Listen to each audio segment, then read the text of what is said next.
What's happening with the oratories?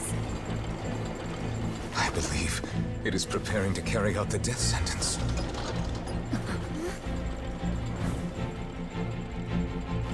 Marina!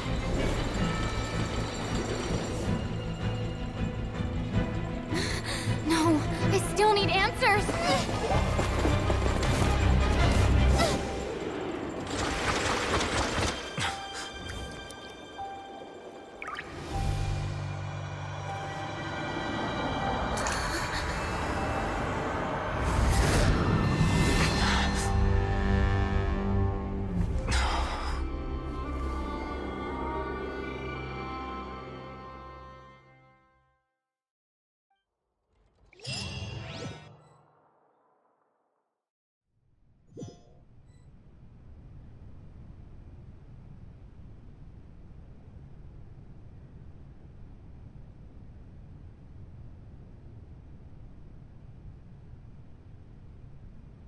You...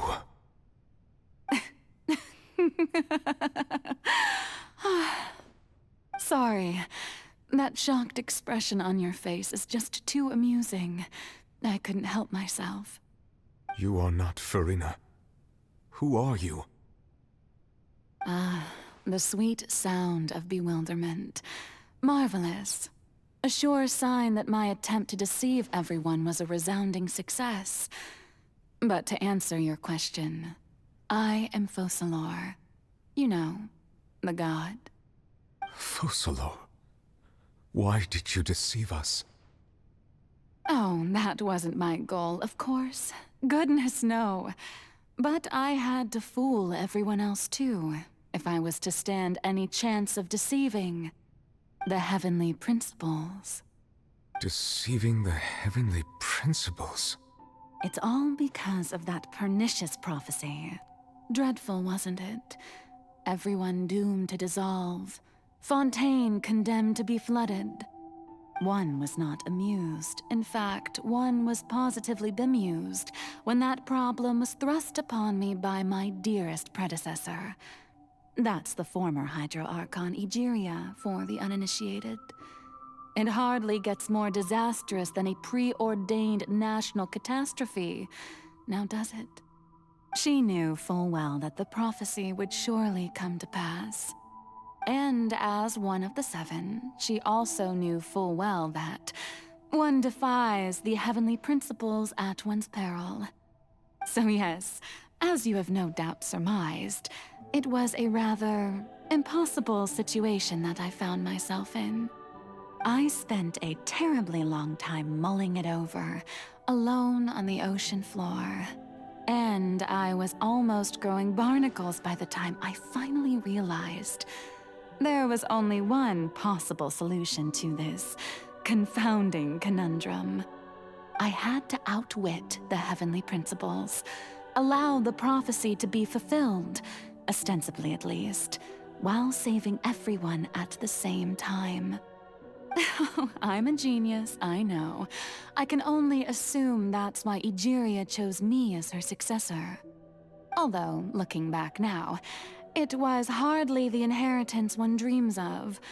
Between the task of saving the nation, the quotidian duties of the Hydro Archon, and not to mention the original sin of creating a new race of humans, I dare say she left me quite a colossal mess to clean up. But one can only play the hand one is dealt. I did not choose this, any more than I chose to be one of her Oceanid familiars. So you were also once one of the Oceanids, transformed into a human by Egeria's hand? Yes, I was. I always dreamed of becoming human. And I still do, even now. In my eyes, to be human is to be part of the greatest opera ever known. After becoming a god, I separated my divinity from my body and spirit, leaving behind only a self that was as naive and bewildered as my past self on her first day as a human being. The me you see before you now is that divinity.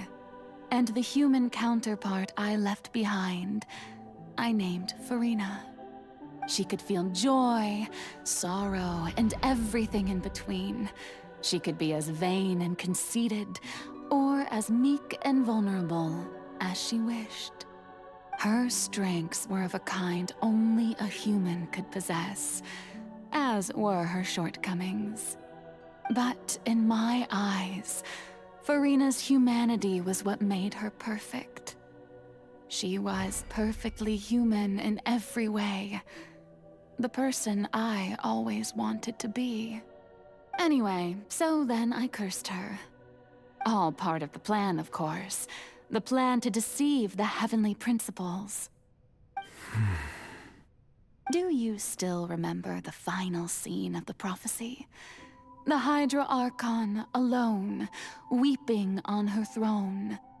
In order that the prophecy might appear fulfilled, I invited Farina to be an actress, to play the part of the Hydra Archon in the prophecy. Under the curse I placed on her, so long as I, Focalors' divinity, continued to exist, she could not die. But nor was she free to live her life in the pursuit of happiness. Instead, she was forced to take the stage in the opera house, to embrace the role of leading lady, to forever play the part of the god from the prophecy, all to create a deceitful appearance of that prophecy coming to pass. I suppose now you probably understand why your court is called the Opera Epiclese. But Farina is only human, isn't she? Even though she has had a long life, her mind is no stronger than that of any other ordinary human being. I cannot begin to fathom what she has had to endure. It must have been torture for her. It has indeed. And although she is, in a sense, me in human form, I most definitely owe her an apology for it. It's been 500 years, and all along, she's been playing her part in the most unimaginably long, unbearably lonely, and agonizingly painful opera of all time.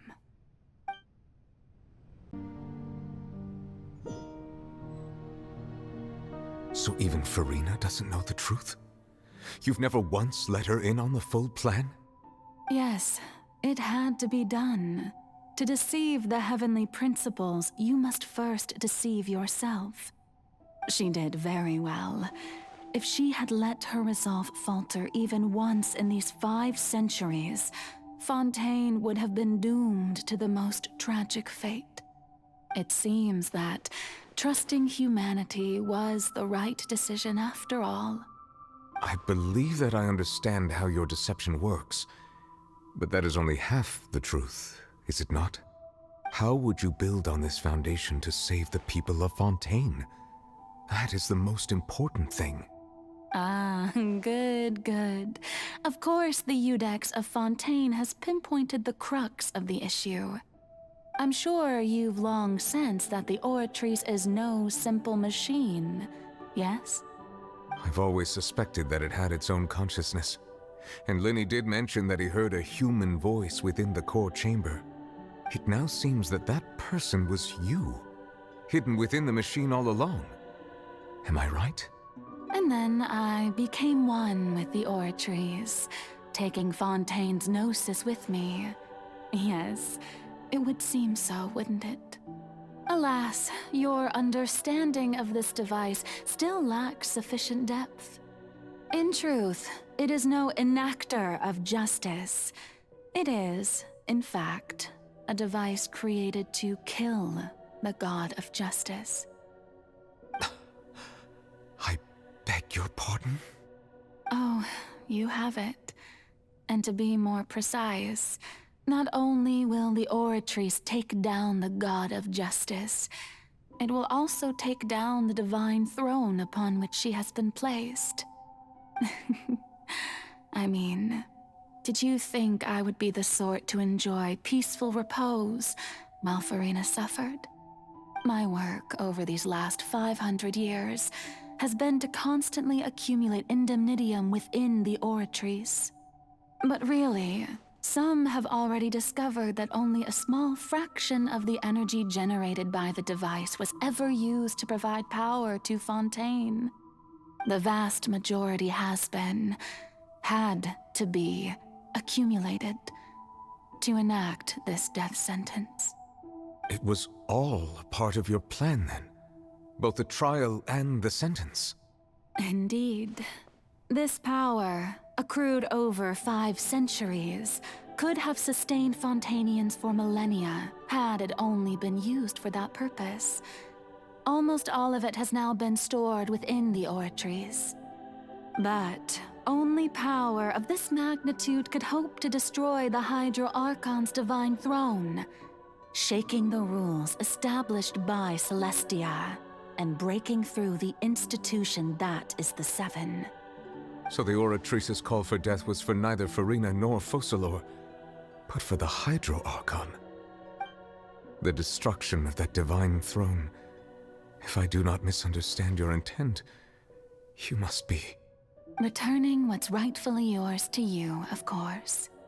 In other words, this was all done to return the authority of the Hydro Archon to the Hydro Dragon of this planet. But...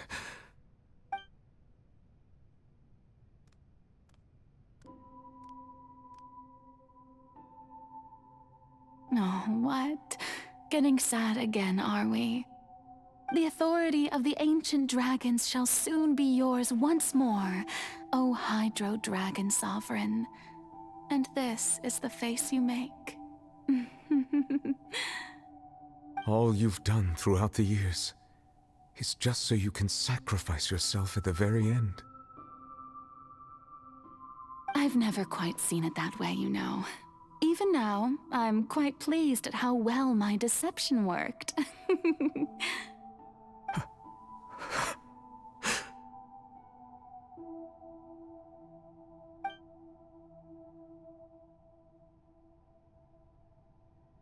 Hydro Dragon, don't cry. I must say, had it been within my rights, I would have loved to judge the heavenly principles themselves. Were they not guilty of essentially the same crime? Egeria stole the power of the primordial sea, and the heavenly principles stole the power you ancient dragons possessed. I, for my part, am the god of justice. And is it not just that your original powers should be returned to you? Speaking of justice, I have always believed that justice lies in the process of pursuing human existence itself. So, if the theft of the primordial sea's might was Fontaine's original sin, then, leaving matters of procedural right and wrong aside, the descent of the Fontainians as humans and their right to exist in this world would be Fontaine's original justice. In other words, existence was Egeria's justice, and to me, justice is the continuation of that existence. Defying the prophecy and ensuring that Fontaine's people shall live on, that should be the justice enthroned over all others. At this point, we, whether it be myself or all other Fontainians, have shouldered the burden of this sin for far too long. Iudex Nervillet, the highest judge in our land, when you regain your full power as an elemental sovereign, what verdict shall you pass upon us? So when I was invited to the court of Fontaine to serve as Iudex, I see now that that was your idea too. At last, I now understand the true purpose behind this position. In the beginning, I was uninterested in human existence. But these 5 centuries of living alongside them have gradually brought about mutual understanding between us. And I have even attempted to feel as they feel. You are a devious one, Focalors. Things being as they are, Surely you know that I could never declare them to be guilty.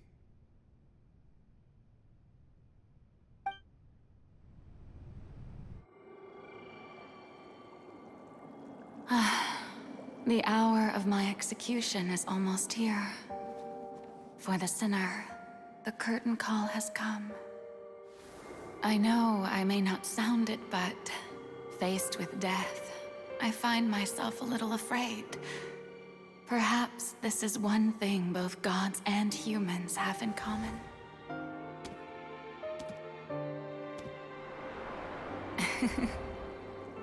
Farewell, Nervalette.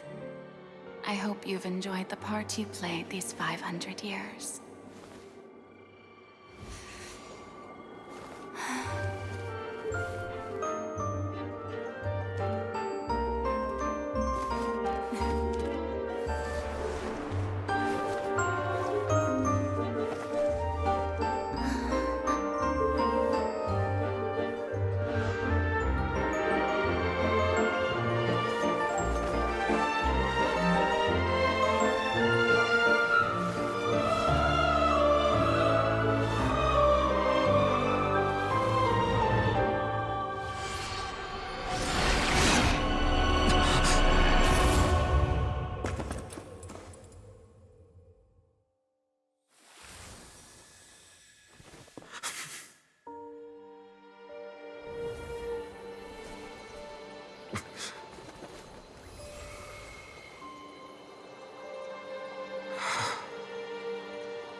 I, Iudex Nervalette, hereby declare, people of Fontaine, your sins are forgiven.